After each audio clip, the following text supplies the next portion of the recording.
महावीर प्रसाद द्विवेदी जी को हमें देखने में आता है कि उन्होंने खड़ी बोली के विकास में काफ़ी योगदान दिया।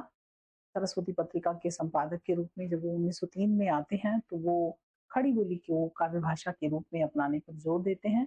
लेकिन अगर हम ऐतिहासिक घटनाओं की बात करें, तो सबसे पहले खड़ी बोली हिंदी का पहला कवि हम अमीर खुसरो जी को मानते हैं, जो आदिकाल में हुए। कवि की बात तो हो गई कि खड़ी बोली हिंदी का पहला कवि कौन है?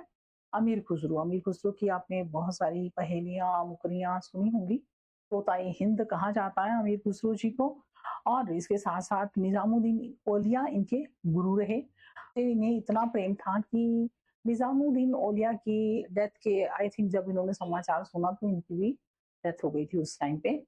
बड़ी अच्छी-अच्छी कहानियाँ हैं, और ये बड़े, ये माने कि एक बहुत ही ब्रेनी पर्सन थे। और अगर बात करें कविता की, तो वो मिनटों में ही कविताएँ बना लेते थे। आपको मैंने बताया भी हुआ है कि एक बार ये पानी पीने गए, कुएँ पे स्त्रियाँ खड़ी थीं, उन्होंने कहा कि आप, उनको पता चला कि ये अमीर खुसरो जी हैं, तो उन्होंने पानी के लिए कहा। कहने लगी कि सर, हमने सुना है कि आप बहुत अच्छी कविताएँ रचते हैं। उन्होंने मिनट में 1 मिनट लगाया, और 4 महिलाओं ने अपनी-अपनी चॉइस बताई। एक ने कहा खीर, एक ने कहा कुत्ता, एक ने कहा ढोल, है ना?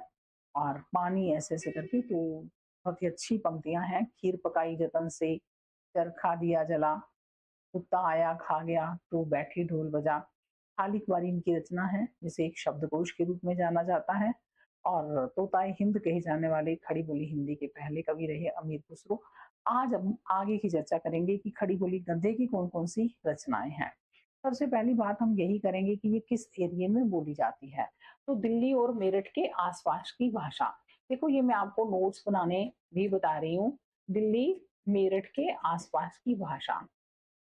बहुत ताके की हाँ, ये वगैरह मत लिखा करो, आस-पास की भाषा।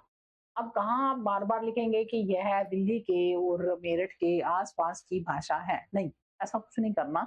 बहुत सिंपल वे में आपको ये लिख लेना है। आपको याद रखना है इतना कि ये दिल्ली के आस-पास की भाषा है।